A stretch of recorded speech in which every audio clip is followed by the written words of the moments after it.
In a world marked by evolving spiritual landscapes, the surge in popularity of manifestation practices appears to coincide with a decline in formal religious participation. Let us explore the intriguing relationship between the two phenomena, and shed light on how the principles of the law of attraction may be filling a spiritual void for individuals who are turning away from traditional religious structures. There has been a significant decline in religious participation in the United States over the last 50 years. The religious landscape of the United States has been changing rapidly. In 2018 and 2019, 65% of American adults described themselves as Christians, down 12 percentage points over the past decade. The religiously unaffiliated share of the population, consisting of people who describe their religious identity as atheist, agnostic, or nothing in particular, now stands at 26%, up from 17% in 2009. Both Protestantism and Catholicism are experiencing losses of population share. Currently, 43% of U.S. adults identify with Protestantism, down from 51% in 2009. 1 in 5 adults, 20%, are Catholic, down from 23% in 2009.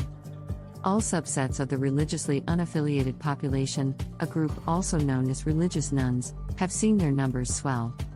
As recently as the early 1990s, about 90% of U.S. adults identified as Christians. But today, about 2/3 of adults are Christians. A steadily shrinking share of young adults who were raised Christian, in childhood, have retained their religious identity in adulthood over the past 30 years.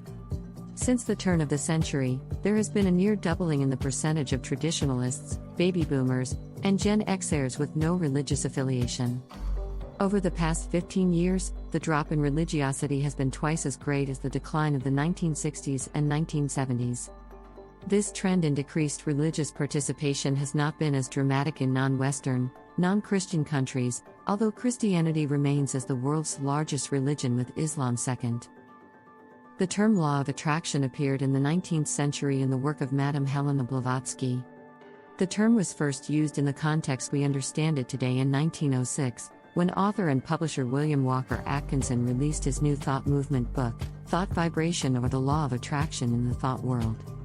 However, the concept itself can be traced back to ancient practices and Eastern teachings, such as Buddhism.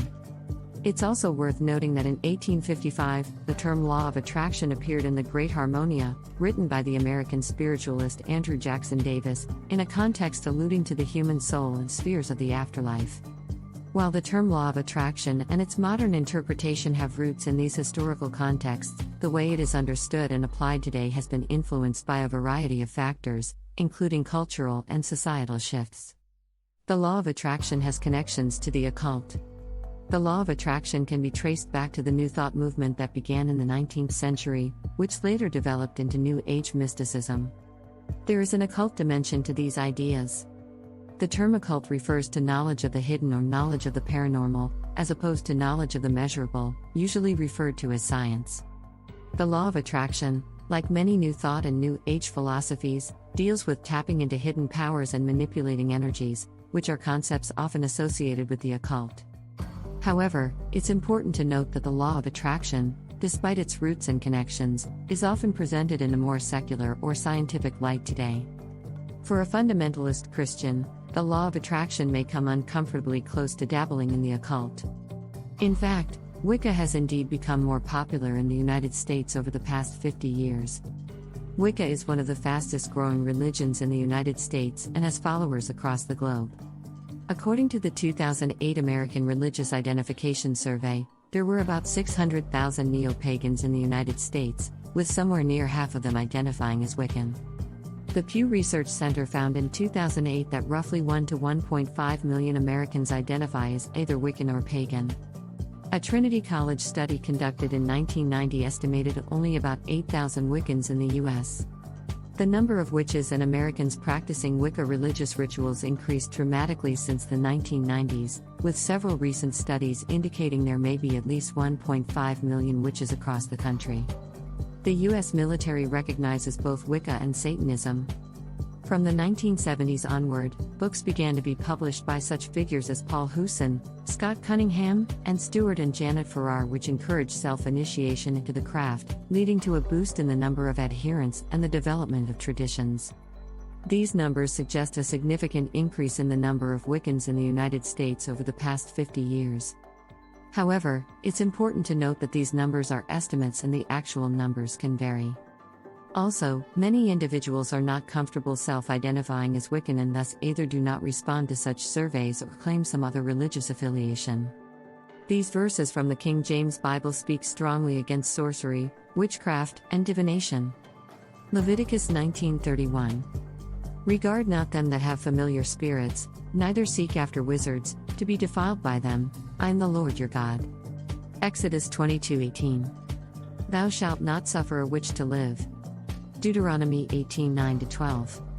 When thou art come into the land which the Lord thy God giveth thee, thou shalt not learn to do after the abominations of those nations. Leviticus 20:27. A man also or woman that hath a familiar spirit, or that is a wizard, shall surely be put to death, they shall stone them with stones, their blood shall be upon them. Leviticus 26. And the soul that turneth after such as have familiar spirits, and after wizards, to go a-whoring after them, I will even set my face against that soul, and will cut him off from among his people. Galatians 5:19-21. Now the works of the flesh are manifest, which are these: adultery, fornication, uncleanness, lasciviousness. Deuteronomy 18:10. There shall not be found among you any one that maketh his son or his daughter to pass through the fire, or that useth divination, or an observer of times, or an enchanter, or a witch. Isaiah 8:19. And when they shall say unto you, Seek unto them that have familiar spirits, and unto wizards that peep, and that mutter, should not a people seek unto their God? For the living to the dead? Revelation 21:8. But the fearful, and unbelieving, and the abominable, and murderers, and whoremongers, and sorcerers, and idolaters, and all liars, shall have their part in the lake which burneth with fire and brimstone, which is the second death. 2 Chronicles 33:6. And he caused his children to pass through the fire in the valley of the son of Hinnom. Also he observed times, and used enchantments, and used witchcraft, and dealt with a familiar spirit, and with wizards. He wrought much evil in the sight of the Lord, to provoke him to anger. 1 Samuel 15:23. For rebellion is as the sin of witchcraft, and stubbornness is as iniquity and idolatry. Because thou hast rejected the word of the Lord, he hath also rejected thee from being king. Revelation 22:15. For without are dogs, and sorcerers, and whoremongers, and murderers, and idolaters, and whosoever loveth and maketh a lie. 1 Chronicles 10:13-14. So Saul died for his transgression which he committed against the Lord, even against the word of the Lord, which he kept not, and also for asking counsel of one that had a familiar spirit, to inquire of it.